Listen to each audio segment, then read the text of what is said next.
3 గంటలు సార్, 3 గంటల తర్వాత బుర్ర పని చేయదు సార్. I know it. మీరు 8 గంటలు కాదు 12 గంటలు కూర్చున్నా content drive it can be only for a couple of hours at the most. Absolutely. And tell you sir, ఆ రోజు అంతా అయిపోయిన తర్వాత 5 o'clockకి రామ్ గారు అప్పుడే జిమ్కి వెళ్ళి వచ్చారు. రామ్ నరేషన్ రెడీ అన్నారు.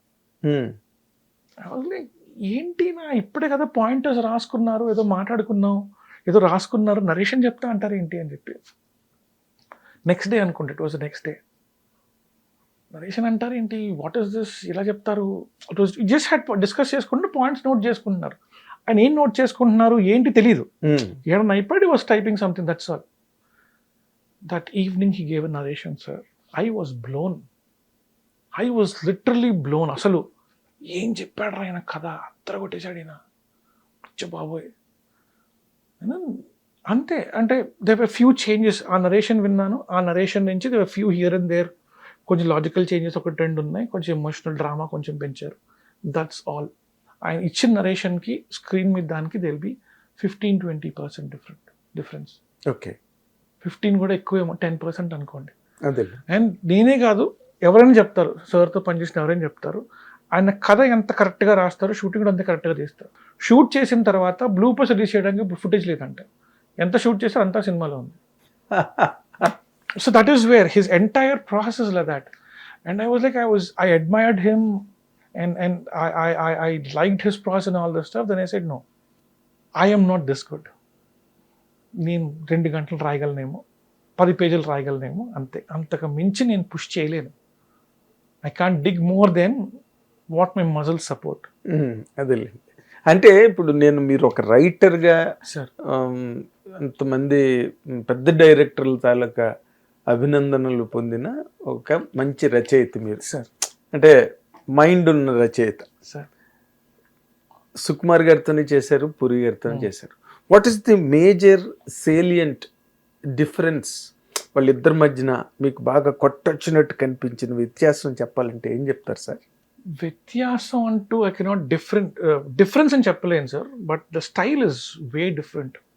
ద స్టైల్ ఇస్, ఇప్పుడు సుకుమార్ గారు క్యారెక్టర్ పట్టుకున్నారు అంటే ఆయన ప్రపంచం క్యారెక్టర్ అయిపోతుంది. He behaves like that, he talks like that, he eats like that. ఆయన ప్రపంచం అంతా అందరితో అలాగే మాట్లాడతారు. ఆ క్యారెక్టర్లో ఆ క్యారెక్టర్ ఎలా బిహేవ్ చేస్తుంది, ఆ క్యారెక్టర్ ఎలా రియాక్ట్ అవుతుంది, ఆ ప్రపంచంలో ఉంటారు ఆయన. ఆ రియాక్షన్స్లో కథలోకి వెళ్తూ ఉంటుంది. ఓకే, ఆ క్యారెక్టర్ పాయింట్ ఆఫ్ వ్యూలోంచి ప్రపంచం మొత్తం చూస్తారు.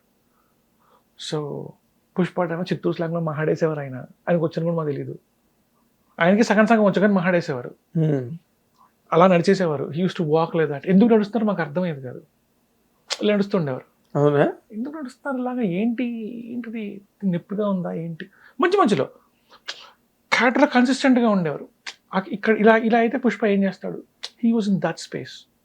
సుకుమార్ గారిది అది. ఈయనది ఇక్కడ ఈ సీన్ పడింది, ఇక్కడ ఈ సీన్ పడింది, నెక్స్ట్ ఏం పడుతుంది లాజికల్. ఇప్పుడు పూరి గారిది ఇక్కడ జైలు బ్రేక్ అయింది, నెక్స్ట్ ఏం చేస్తాడు, బ్యాక్ స్టోరీ ఏంటి, చిన్న బ్యాక్ స్టోరీ, ఇది అయ్యింది, నెక్స్ట్ ఏం చేస్తాడు, ఎవడైతే జైలు వాడు దగ్గరికి వెళ్తాడు, అంతే కదా. వెళ్ళండి, వాడిని ఏం చేశాడు, ఉంచాడు, చంపేశాడు, నెక్స్ట్ ఏం చేస్తాడు, అమ్మాయి దగ్గరికి, లవ్ చేశాడు కదా, అమ్మాయి దగ్గరికి వెళ్తాడు. So he's one step, logical step అనమాట. ఈ తర్వాత నెక్స్ట్ లాజికల్ మూవ్ ఏంటి, నెక్స్ట్ లాజికల్ మూవ్ ఏంటి. And that man is super duper fast. ఎంత ఫాస్ట్ అంటే ఇక్కడికి వచ్చిన తర్వాత ఇక్కడ సాంగ్ వస్తుంది కదా, సాంగ్ వస్తుందా, అవును సార్, సాంగ్ పడే మూమెంట్ చెప్పండి ఏమంటాడు. జనరల్ సాంగ్ అంటే మనం ఏదో you create that mood and all this stuff, ఇవన్నీ వద్దు. హీరో ఏమంటాడు చెప్పండి అంటే, సార్ ఇస్మార్ట్ శంకర్ కదా ఇచ్చి పడేస్తా అంటాడు. ఇంకేమన్నా సార్, ఇంకోటి ఏదో డైలాగ్ ఏదో, ఇంకేమన్నా ఇంకో అబ్బాయి అన్నా, మే కౌను మాలం తెరుకో, బాగుంది, ఫోన్ తీసి మే కౌను మాలం తెరుకో రై సాంగ్ రాసి అక్కడే అయిపోద్ది. Everything finishes in the go. And మీరు చాలా అంటే ఆల్ ఆఫ్ ఎ సడన్ మీరు పుష్ప గురించి కూడా చెప్పారు కదా, అసలు ఆ పుష్ప అనే ఆ యూనివర్స్ క్రియేట్ చేయడానికి బేసిక్ ఇన్స్పిరేషన్ ఎవరు ఇచ్చారండి, మీరా? లేదు sir, sir had those articles and all the stuff. Articles ఉన్నాయి సార్ దగ్గర, we should discuss about that. నాన్న ఇప్పుడు ఎంత టైం కానీ అప్పటి నుంచే ఉంది. ఓకే. టెయిల్ ఎండ్ అనుకోండి, టెయిల్ ఎండ్ దాంట్లో ఉంది. నాన్నకు ఉందిరా ఇది బాగుంది, స్పేస్ బాగుంది, ఎక్స్ప్లోర్ చెయ్యాలి, we have to do something అని చెప్పి అలాగా చూద్దాం ఏమైనా అవుతుంది అని చెప్పి. సో ఆ టైంలో ఏమైందంటే రంగస్థలం అవుతున్నప్పుడు నేను ఒక సిరీస్ నన్ను అప్పుడు ఒక సిరీస్ రాశాను సార్. అప్పుడు 2000 రంగస్థలం 2017-18 అనుకోండి, 17 టైంలో వివర్ రైటింగ్ అ సిరీస్ అనమాట. నేను, అనురాగ్, శ్రీకాంత్ అందరం కూర్చొని, అప్పుడు మాకు సిరీస్ అంటే నెట్ఫ్లిక్స్ కూడా అంత స్ట్రాంగ్ లేదు. 8 ఎపిసోడ్ సిరీస్ మాకు తెలియదు, మాకు అన్ని అమెరికన్ సిరీస్లే తెలుసు. 24 ఎపిసోడ్స్ అదే తెలుసు అనమాట. సో 24 ఎపిసోడ్ సిరీస్ రాయమని చెప్పి మాకు ETV wanted to start of an OTT platform called ETV win అప్పుడు. సో అప్పుడు బాపినేడు గారు పిలిచి ఒక థ్రిల్లర్ మీకు ఇలా థ్రిల్లర్ రాద్దాం అనుకుంటున్నాం సార్ అంటే, రాయండి, it has to be 24 episodes so that we can telecast in the platform, we can also telecast in the television. Sir కొంచెం డార్క్ ఉంటుంది పర్లేదు అంటే, మీరు అవేం పట్టించుకోకండి, వీల్ ఫిగర్ ఇట్ అవుట్, మీరు రాయండి అని చెప్పి. సో వీఆర్ చిన్న extension before I go in to Pushpa space sir. కథ రాస్తున్నాం, we writing something called Charlie అనమాట. So we wrote the first episode, second episode it's investigative thriller. Second episode రాసాను. Third ఎపిసోడ్కి ఏమైందంటే the antagonist became stronger. Nice. Fourth episode stronger the antagonist, the harder the journey కాబట్టి. Fourth episode antagonist became even more stronger. 6th, 7th వచ్చేటప్పటికి antagonist becoming super powerful అనమాట. Monsters.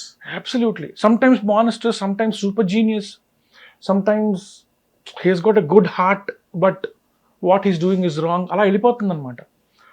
తప్పు చేస్తున్నాను రా, we celebrating the antagonist way too much.